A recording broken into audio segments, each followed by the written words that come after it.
Sve tehnike biovrtlarstva polaze od iste pretpostavke. Vrtlarenje u skladu s prirodom bez upotrebe pesticida, herbicida, mineralnih gnojiva te uz poštovanje života u biosustavu. I mi ćemo jutros nešto o tome naučiti uz našu gošću Silviju Kolar-Fodor, predsjednicu udruge BioVrt u skladu s prirodom i voditeljicu raznih radionica na ovu temu. Dobro jutro, dobro nam došli. Kada i koje vrste možemo sijati u zatvorenom prostoru? U zatvorenom prostoru možemo sijati upravo sada, polako počinje to vrijeme, zato jer se tu radi o sjetvi biljaka koje autohtono rastu u puno toplijem području, prvenstveno znači rajčica, patliđana i paprika. Tako da ako želimo da one počnu čim prije roditi i čim bolje i obilnije roditi, moramo ih prije uzgojiti u zatvorenom prostoru. To govorimo za sve one naše gledatelje i gledateljice, recimo koji imaju stanove. Da. Mogu već sad početi? Da, bez problema. Sve što trebate, prozorska daska, malo zemlje, teglice i sjeme. Sad kad ste zemlju i teglicu spomenuli, koliko je važno dobro odabrati zemlju i teglicu? Prvo, zemlju bitno je. Bitno je zato jer na tržištu ima svakakvih supstrata. Imala sam iskustva svakakva. Dogodilo se da su mi se razvili crvići u zemlji ili nešto tako. Tako da, evo, tokom iskustva budete saznali koja vam zemlja najbolje odgovara. Teško je možda. A što se teglica tiče, evo, tu želim reći da zapravo ne trebate ići u nekakvu posebnu kupovinu, nego probajte reciklirati nepotrebne stvari. Dobro, donijeli ste nam znači ove koje već postoje kad kupujemo neko cvijeće pa nam ostanu. Da, baš to. Ali ste nam donijeli i ovakve? Da, to sam donijela čisto da pokažem, znači postoji tehnika sjetve od te kartonske, možete ih kupiti. A možete napraviti, znam da neki ljudi rade i od rola WC papira, od onog što ostane po sredini. Da. Puno toga pripremaju, isto kao i evo što sam donijela. Ovo je zanimljivo. Da, može se napraviti iz kutije za jaja. Još bolje, znači, jedni rade samo i siju unutra u te kutije, ali još bolje je dodati ljusku od jajeta koje već imate, koja znači će onda zadržati to pretjerano otjecanje vlage, a i biljki će biti bolje, ljuska je bogata kalcijem. Vidite kako zanimljivo, svašta ćemo naučiti. Rekli smo, prvo ćemo jutro sijati što? Sijati ćemo rajčice. Rajčice? Donijeli ste nam 2 vrste rajčice. Jeste. Sad, kako nabaviti sjeme? Kao što svaka zemlja nije ista, tako ni svako sjeme nije isto. Da, vrtlari zapravo međusobno razmjenjuju sjeme. Imate vi i u prodaji sjeme, ali puno manje vrste nego zapravo što postoji. Tako da probajte malo istražiti po internetu na raznim vrtlarskim forumima i moći ćete na taj način na razmjenama sjemenja. Udruge čuvaju te starinske sorte i onda se može razmjenama doći i do zanimljivih sorti, kao što je recimo ova koja je crni šljivar. Ja sam je dobila razmjenom jedne žene iz Francuske. I nju ćemo posijati danas i male rajčice, to su one sitne. To su one sitne, ali najotpornije. Tako da, to je sorta koja onako sigurno ostaje i dok one velike propadnu. Hoćemo li ih posijati? Hoćemo. Evo, sad znači za sjetvu možda najbolje, možete ih sijati u veće posudice pa više sjemenja odjednom ili u manje pa po 2. Prednost toga zašto u manje po 2, jer vi ih kasnije ne morate rasađivati i onda ona nema ono razdoblje kada se ponovo mora prilagođavati nekim novim uvjetima, nego odmah raste jaka biljka. Tako da ja najradije, ako imate prostora, uzmite ovakve manje posudice i time još bolje, ove su prozirne, ali znači svako kupuje jogurte, svako kupuje vrhnje. Iskoristite te posudice. Vidjela sam da ste ih naboli od uzdola, da voda otječe. Obavezno mora imati rupu, znači da slučajno ako previše zalijete vi ne možete to van. Onda može doći do propadanja. Znači ovakvu jednu čašicu stavit ćemo 2... Prvo ćemo zalijati. Ajde. Prvo ćemo dobro zalijati, zato jer kasnije, evo, nek se to malo, bude sad to odmah. Nek se napije zemlje vode. Nek se prvo napije. I znači samo 2 sjemenke, to je dovoljno.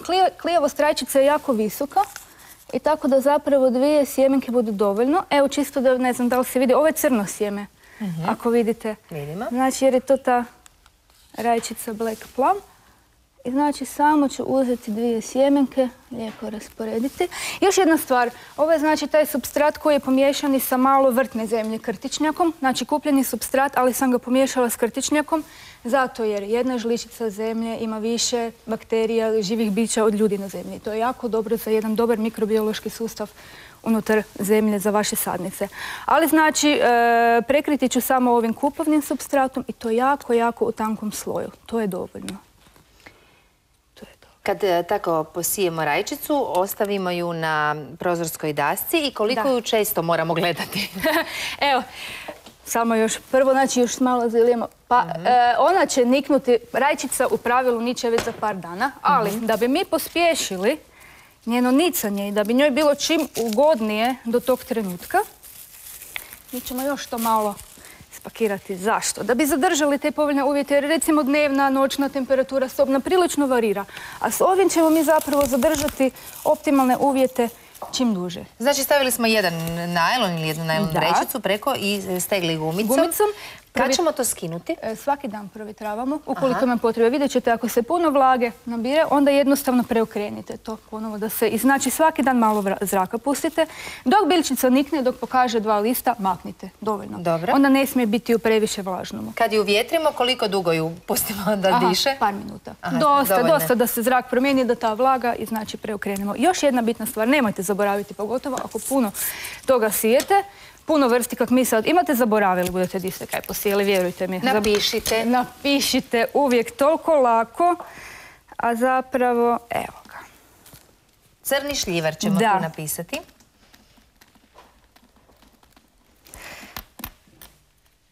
Da, evo. Čini mi se da je ovo i ekonomični način sijanja, jer koristimo zapravo sve što već imamo kod kuće. U ovu drugu malo veću ćemo posijati one male rajčice. Jeste, koktel. Imamo malo veću posudicu, znači, ali isto da bi nam puno bilo lakše kasnije rasaditi, da ne moramo prepikiravati. Mi budemo nekako virtualno si podijelili tu na 4 dijela i onda od svake od tih stavili po 2.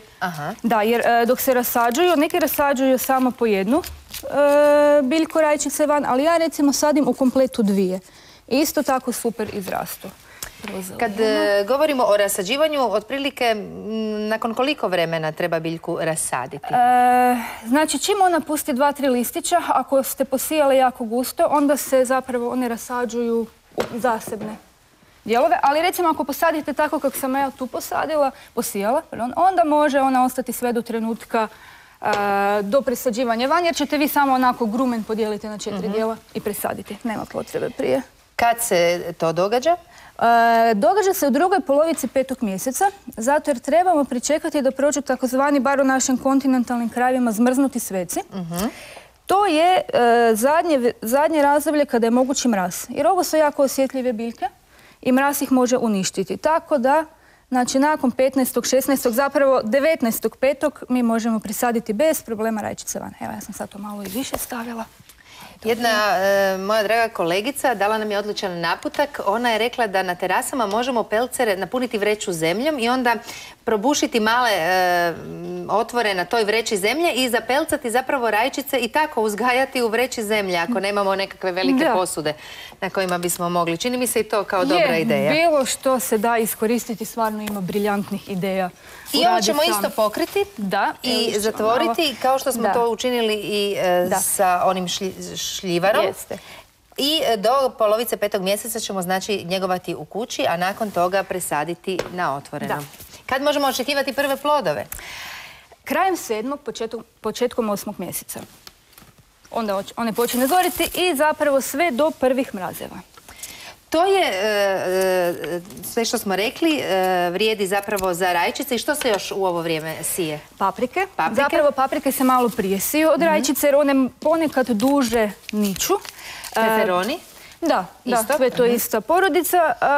Patliđani, peronske jagode, jedno divno voće i celer. A ovaj grah koji ste nam donijeli i koji nam stoji u teglicama ispred, on se sije nešto kasnije? Grah se sije isto tako sredinom 5. mjeseca, zato jer je on isto vrsta koja je jako otporna na mrazeve.